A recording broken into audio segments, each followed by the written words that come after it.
ಮೊದಲನೇದಾಗಿ ಡಾಕ್ಟರ್ ಮನಮೋಹನ್ ಸಿಂಗ್ ಅವರು ಏನು ನಮ್ಮನ್ನು ಅಗಲಿ ಹೋಗಿದ್ದಾರೆ, ಭಾಳ ಇಡೀ ದೇಶಕ್ಕೆ ಇಡೀ ವಿಶ್ವಕ್ಕೆ ಒಂದು ರೀತಿಯಲ್ಲಿ ನಷ್ಟ ಅಂತ ಹೇಳಿ ನಾವು ಹೇಳ್ಬೋದು. ನಮ್ಮೆಲ್ಲರಿಗೂ ಕೂಡ ಭಾಳ ದುಃಖವಾಗಿದೆ. ಒಬ್ಬ ಈ ದೇಶದ ಭವಿಷ್ಯವನ್ನೇ ಬದಲಾವಣೆ ಮಾಡಿ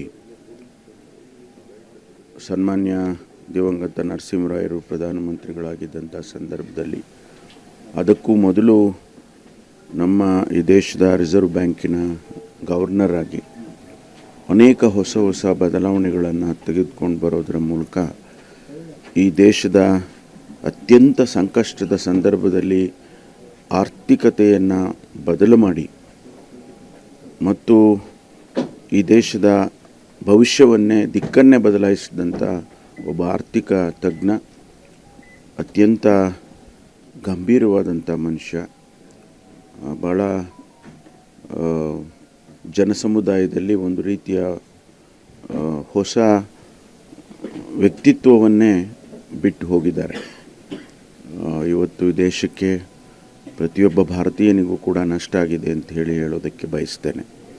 ಅವರ ದಾರಿಯಲ್ಲಿ ಮುಂದಿನ ಭವಿಷ್ಯದ ಆರ್ಥಿಕತೆಯನ್ನು ಅವರ ದಾರಿಯಲ್ಲೇ ಕಟ್ಟಿದರೆ ಈ ದೇಶಕ್ಕೆ ಇನ್ನೂ ಹೆಚ್ಚಿನದಾಗಿ ಅನುಕೂಲ ಆಗ್ತದೆ ಅನ್ನುವಂಥದ್ದು.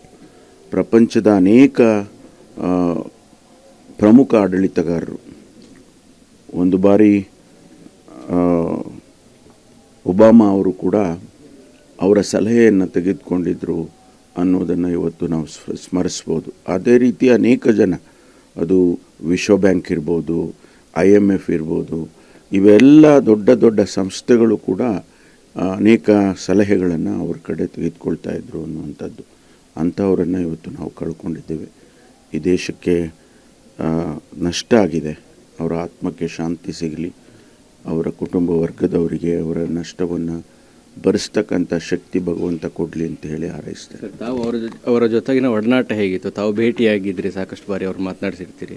ಅವರಿಂದ ಏನು ಪ್ರೇರಣೆ ಸರ್ ತಾವು ಪಡೆದಿದ್ದು? ಮೊದಲನೇ ಬಾರಿ ನಾನು ಅವರನ್ನು ಫೈನಾನ್ಸ್ ಮಿನಿಸ್ಟರ್ ಆಗಿದ್ದಂಥ ಸಂದರ್ಭದಲ್ಲಿ ಭೇಟಿ ಮಾಡಿದೆ. ಮೊದಲನೇದಾಗಿ ನಾವು ಸೌತ್ ಬ್ಲಾಕ್ನಲ್ಲೇ ಭೇಟಿ ಮಾಡಿ ಅವರು ನಮ್ಮನ್ನು ಬಾಗಿಲಿಗೆ ಬಂದು ಬರಮಾಡಿಕೊಂಡ್ರು.